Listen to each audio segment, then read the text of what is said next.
CES once again showed us where tech is headed next, and this year was packed with surprises. From futuristic concepts to generally useful products, there was no shortage of innovation on display at CES 2026, and even though I didn't attend CES in person, I did see 14 really cool products that I may even consider buying. The first of which is, in my opinion, the coolest mini PC ever, and may just be the coolest product showcased at CES 2026.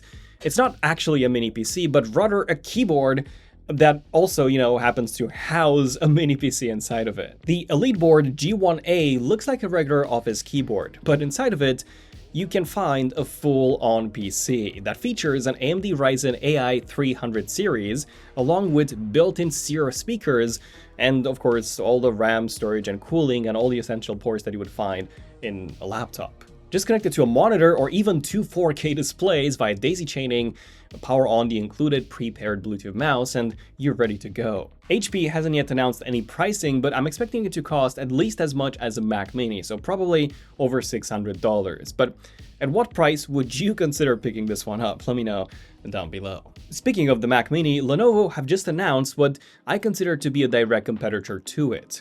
The Mini I, which is powered by Intel's latest Core Ultra 3 or Panther Lake CPUs, combined with up to 32GB of RAM, 2TB of storage, and Intel Arc graphics. It also comes with Wi-Fi 7, Bluetooth 6, and while it is a bit larger than the M4 Mac Mini, its rounded shape makes it stand out. So yeah, I really love the way this looks. Pricing starts at $699, which is $100 more than the M4 Mac Mini, or about $180 more than a refurbished Mac Mini, but it's still great value if you want a compact Mac Mini-sized Windows PC powered by the latest Core Ultra processors. And speaking of the latest Core Ultra 3 processors, let's talk about these in a bit more detail. Called Panther Lake, they promise to bring huge gains in efficiency, while being up to 50% faster in CPU and GPU performance when compared to their Lunar Lake predecessors at the same power usage. This would mean that while they offer more performance per watt, they don't necessarily offer an exact 50% performance uplift. This only happens when compared at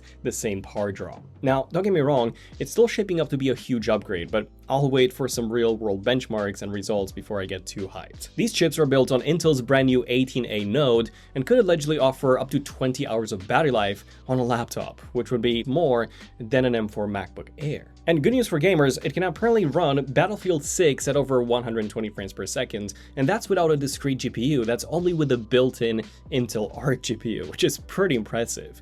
So what about gaming laptops that do have a dedicated GPU? And also a rollable OLED screen? Well, that would be the brand new Lenovo Legion Pro, which at a flick of a switch extends from a 16:9 60-inch panel up to a 24:9 24-inch ultrawide panel that's also OLED and 240 Hz. And of course, it also comes with an RTX 5090, an Intel Core Ultra 9, and all the bells and whistles. Pricing hasn't yet been announced, but I think that's for the best, as this is probably going to be crazy expensive.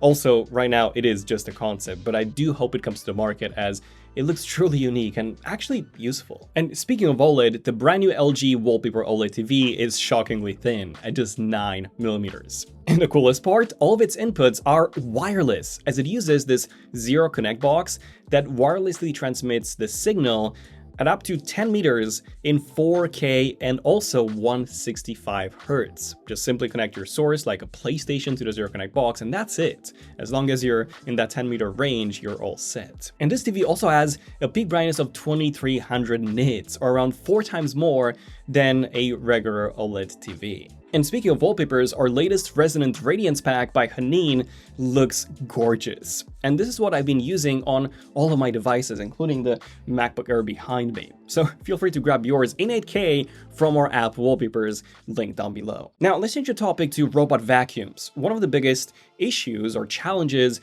is multi-floored homes.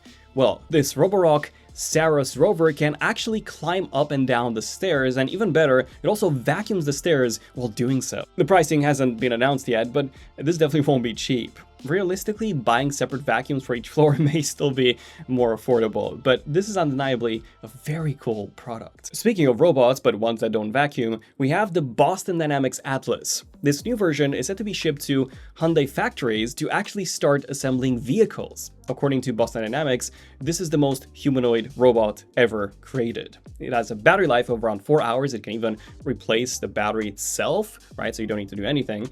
And yeah, it can literally do pretty much anything, probably even vacuum. Now, CES was also full of AI-focused smart glasses, but in terms of value for money, the Xreal 1S really stood out to me. They offer nearly everything the larger Xreal 1 does, but with a more refined experience and a $50 lower price tag at $449. And for that, you get a massive 171-inch virtual display with 1200p resolution, 120Hz refresh rate, up to 700 nits of perceived brightness using Sony's micro OLED panels, plus native 3DOF tracking to keep the image anchored in place.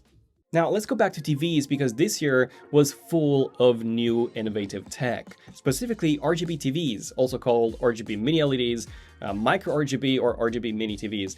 This is the same technology, just under different names. But essentially, micro RGB is a new high-end LCD backlight tech that uses tiny red, green, and blue LEDs instead of the usual blue or white ones. This allows for more precise lighting control, wider colors, and much higher brightness. They're not self-emissive like OLED, so they sit in between OLED and mini LED in picture quality. So they're brighter than OLEDs, but just without those perfect black levels, which means that in bright rooms, micro RGB can actually rival or even beat OLED, while in darker rooms, OLED would still thrive. Also, TCL showed a mini LED TV hitting 10,000 nits of brightness with over 20,000 dimming zones. And I'm guessing that simply looks stunning in person. So yeah, next year I should definitely go to CES in person. Drop a like if you'd like to see me there. Speaking of TVs, another one that caught my eye was Amazon's Ember Artline TV. This is a lifestyle TV that is designed to blend seamlessly into your home.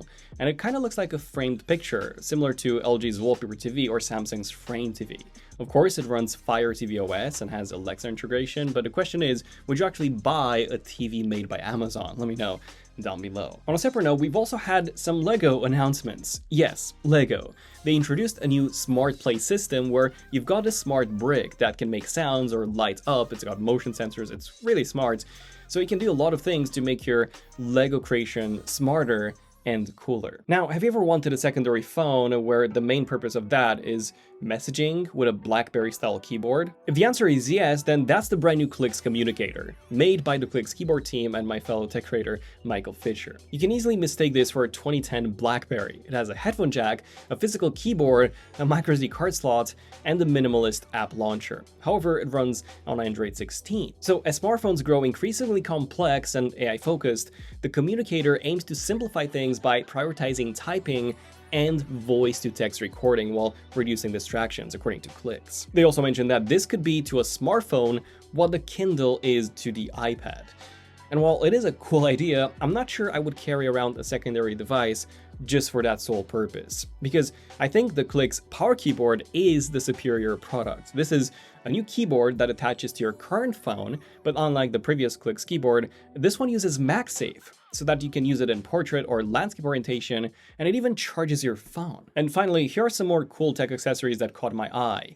The Luna DeskMate, which essentially turns your phone into an AI robot, the Anker Nano 45-watt charger that has a built-in screen, so if you ever wanted a screen on your charger, then this is it.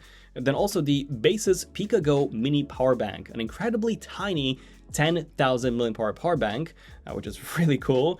And also the Snap gaming controller that magnetically connects to your iPhone and turns it into a handheld controller. But if I can only pick one product, for me, that would be the mini PC keyboard. I think that was really cool. If you've got one CES product that impressed you the most, let me know down below. And don't forget to check out our app wallpapers for some awesome designs. I'm Daniel, this is ZONEofTECH, and I'll see you guys in the next one, and maybe even next year at CES. ZONEofTECH, signing out. Cheers.